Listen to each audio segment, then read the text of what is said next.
Hello friends, नमस्ते प्रणाम। हमारे चैनल में आप सभी फ्रेंड्स का स्वागत है और अभिनंदन है। तो हम लोग बहुत ही पारंपरिक तुलसी विवाह गीत लेकर आए हैं। अगर अच्छा लगेगा तो लाइक शेयर सब्सक्राइब जरूर कीजिएगा और कमेंट बॉक्स में जय तुलसी मैया लिखना ना भूलिएगा। तो चलिए सुनाते हैं। जय माता दी। जागा तुलसी भोर भैले खोलना नैना। जागा तुलसी भोर भैल खोली द नैना। जागा तुलसी भोर भैल तोहरे दर्शन लागी आइले ब्रह्मा ज्ञानी।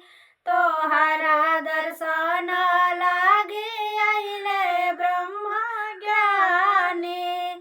शारदा मैया खाड़ बाड़ी, शारदा मैया खाड़ बाड़ी हाथ ले जलावा। जागा तुलसी भोर भइल खोली द नैनावा। जागा तुलसी भोर भइल खोली द नैनावा। जागा तुलसी भोर भइल तोहरे दर्शन लागी आइले भोला दानी।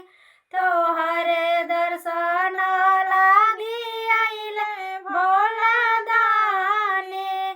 गौरा मैया खाड़ बाड़ी, गौरा मैया खाड़ बाड़ी हाथ ले दिया नावा। जागा तुलसी भोर भइल खोली द नैनावा। जागा तुलसी भोर भइल खोली द नैनावा। जागा तुलसी भोर भइल तोहरे दर्शन लागी राम जी आइले हो। तोहरे दर्शन लागी राम जी आइले हो। सीता मैया खाड़ बाड़ी, सीता मैया खाड़ बाड़ी हाथ ले भोग हो। जागा तुलसी भोर भइल खोली द नैनावा।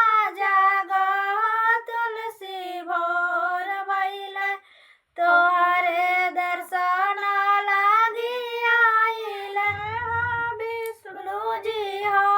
तोहरे दर्शन लागी विष्णु जी आइले हो। लक्ष्मी मैया खाड़ बाड़ी, लक्ष्मी मैया खाड़ बाड़ी हाथ ले सिंगारावा। जागा तुलसी भोर भइल खोली द नैनावा। जागा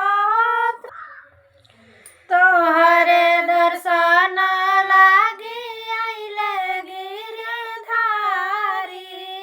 तोहरे दर्शन लागी आइले गिरधारी।